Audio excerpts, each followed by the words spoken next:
Hello and welcome to another edition of Hawker Talk. We're here on location at Tormore Reserve, where we've got some exciting updates and some exciting announcements regarding our Tormore Reserve facility, with the master plan that's been happening, and also some exciting news about the clubroom upgrades and facilities. So joining me here this morning is Councillor Peter Lockwood, our Senior President Greg Hannon, and our Senior Vice President Wayne Preston. So first of all, there's been some amazing work happening in the last 12 to 18 months in regards to the Tormore master plan. There's been a lot of work done, a lot of upgrades. Perhaps Peter, you could tell us a little bit more about that master plan and some of the work that's been happening. Okay, we did the master plan about 3 years ago, and every year we put money in the budget to implement a part of it. The idea being over about 5 years we implement the whole master plan. So you've seen we've got some new pathways, and we fixed up the cricket nets. We've got new landscaping behind us, new play area, new barbecue area. We've got lights now, solar powered lights all the way around, courtesy of the federal government. One of the best things about master plans, we don't always have to fund all of it ourselves, so we look for state and federal grants. And there's still more work to come. As you can see around the place, you'll see it appear as time goes by. So next up we have some exciting news about our Tormore facility upgrade. But first of all, we want to hear from Flash and Wayne as the process that's gone on the last 12 months to get us to this point. Over 12 months ago, we formed a small facility committee with Mara. We had Bomber having some chats. We got Maddie from the cricket club, who was the president of the cricket club. And we decided to go and visit a few venues to see the latest upgrades and try to develop some concept plans.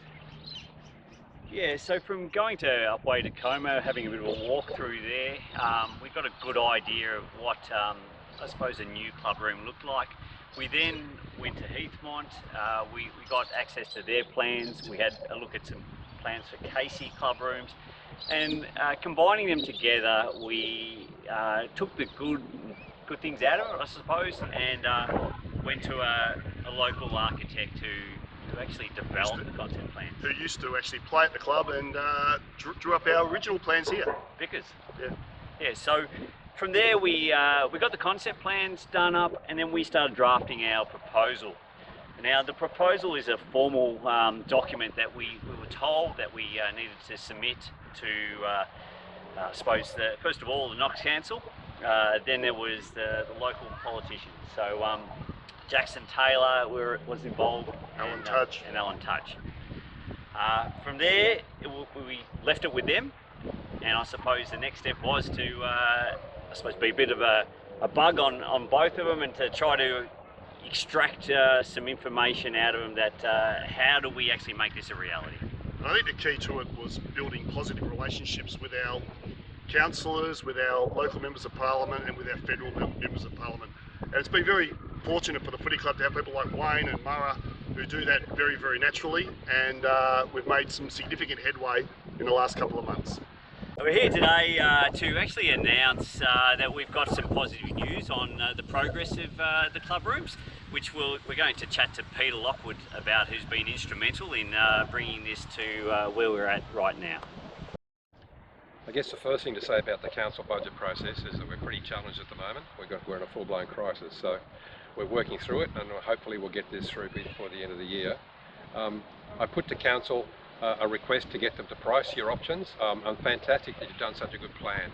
It's really good to see a club so well prepared. The council's come back to us with 3 options: the full-blown 2-storey, 4.8 million, a single storey at 3.9, and a cut-down single storey at 2.2. Obviously we're going for the max, but this is now going to be part of our budget discussions going forward. I'm not sure, we're probably having those in the next few days, in the next few weeks, and we won't know what the budget's going to look like probably till June, July at this stage. But you're in there, this ground's in there, and we're looking for state and federal funding, and the good part of it is they're looking to spend money to rejuvenate the economy, so fingers crossed we'll be in there with a good result. So there you have it, some fantastic news regarding our Tormore facility upgrade. It has been a tough few weeks, and no doubt will be a few tough months ahead, but it's fantastic to get that news out to all our members and supporters, and we thank Peter Lockwood and obviously our Baronia Facilities Committee, the ongoing support of the Knox Council for all their hard work in helping this dream come to fruition. Now, Peter's been a familiar face down at the Boronia Hawks for many years now, but Peter, perhaps for those that don't know, can you tell us a little bit more about your role as a councillor and some of the work that you do with the community? Okay, yeah, well I've been in public life, I guess, for around 16 years, either on council or in state parliament. Love being around my local area. Council laws, I guess, make the high level decisions, the strategic and policy decisions, and are in the interface of the community. So we get to know our clubs and our communities and our local coffee shops, if you like, the info links and places like that, to feed back into the council process. That's essentially a major part of our role, I think. So having proposals from clubs to come to us, we would then go through that, encourage good hard work, and put it to council. That's a major part of our role, is that representation.